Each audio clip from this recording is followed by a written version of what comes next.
প্রথমত ইউটিউবে এরকম আমি ভিডিও বানাই না, আর বানাতে ইচ্ছাও ছিল না বা চাইও না। তাও মানে কিছু মানুষের উদ্দেশ্য করে, বিশেষ করে তোকে উদ্দেশ্য করে এই আমার ভিডিওটা বানানো।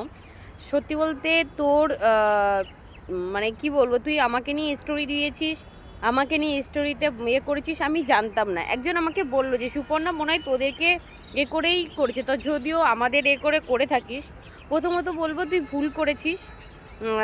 কারণ সত্যি বলতে ভুল কেন করেছিস, কারণ আমার সঙ্গে যতদিন মিশেছিস জানি না তুই তাহলে আমাকে চিনিসনি বলেই হয়তো আমাকে, হ্যাঁ তুই কারুর ছবি আমার স্টোরিতে দেখে রাগ হয়েছে, রাগ হতে পারে, কিন্তু তুই তো ভালো রকম জানতিস যে তাদের সাথে আমরা মানে তুই থাকাকালীন বা না থাকাকালীনও আমরা কথা বলতাম। তাহলে হুট করে সেই মানুষদের সাথে আমাদের যদি দেখা হয়, ছবি তুলি, কথা বলি, আমার বাড়ি থাকতে দিই, তোর এদের সমস্যা কোথায়? আমি তো তোর নামে বদনাম করতে যাচ্ছি না তাদের সাথে ভাই, তাহলে তোর কেন এত ফেটেছে আমি তো বুঝতেই পারছি না। আর প্রথমত সত্যি বলছি, সময় সব কিছু বলে দেবে।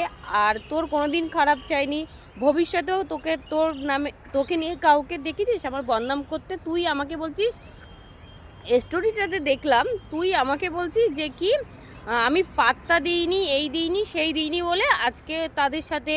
আরে ভাই, পাত্তা দেওয়া নেওয়া যে তোরা ভালো রকম জানিস যে আমি কাজের জন্য, তেমন কারোর সাথে সময় দিতে পারি না, তেমন কারোর বাড়িতে আর এখন যেতে পারি না। তুই নিজেও জানিস তো তোদের বাড়ি কতদিন পরে আমরা গেছিলাম, আমি আর শুভদীপ। তাহলে ভাই তুই কেন ফালতু এরকম একটা, আমি ভেবেছিলাম ভিডিও বানাবো, কিন্তু ভিডিও বানালে ইউটিউবে অনেকে সুযোগ পেয়ে যাবে, গিয়ে নানানভাবে নানান ভিডিও করবে। তো করতে যায়নি তো যাই হোক, তোকে আমার ইচ্ছা ছিল ফোন করে বলার, কারণ ফোন তো তুলবি না। তো যাই হোক, আমাকে কুত্তা অনেক কিছু বলে আমাকে ছোট করেছিস। তো জানি না, এই ভুলটা তোরা একদিন বুঝতে পারবি। আর আর তুই কি বললি যে তোর এখন যে বয়ফ্রেন্ড তার সাথেও আমরা যোগাযোগ করার জন্য বা কথা বলার জন্য, তুই একবারও বলতে পারবি যে কোথায় তোর নতুন বয়ফ্রেন্ডের সাথে দেখা করার বা কথা বলার জন্য তোকে SMS করেছি বা বলেছি? একদমও বলিনি। আর তুই সেটা প্রমাণও করতে পারবি না। আর তারপরেও কথা হচ্ছে, আর তুই আমাদেরকে ইগনোর করেছিস কি না করেছিস আমি জানি না, বা তুই যেটা বললি যে পাত্তা দিচ্ছি না বলেই অন্য কারোর সাথে আমরা ছবি তুলেছি, তাদের সাথে যোগাযোগ করেছি, এরকম না। তুই ভালো রকম জানতিস যে আগের থেকে তাদের সাথে আমরা কথা বলতাম।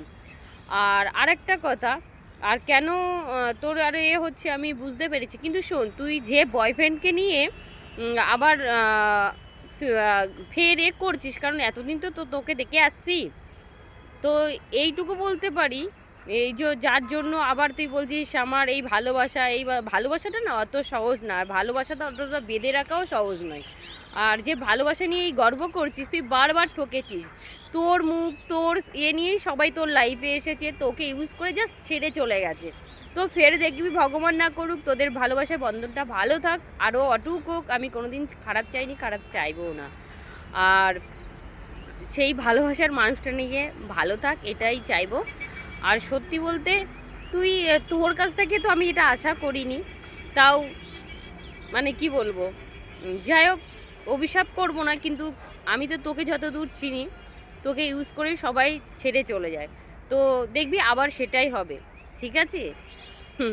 ভালোবাসাটা আর ভালোবেসে বিয়ে করে তার সঙ্গে থাকাটা দুটোই একদম আলাদা।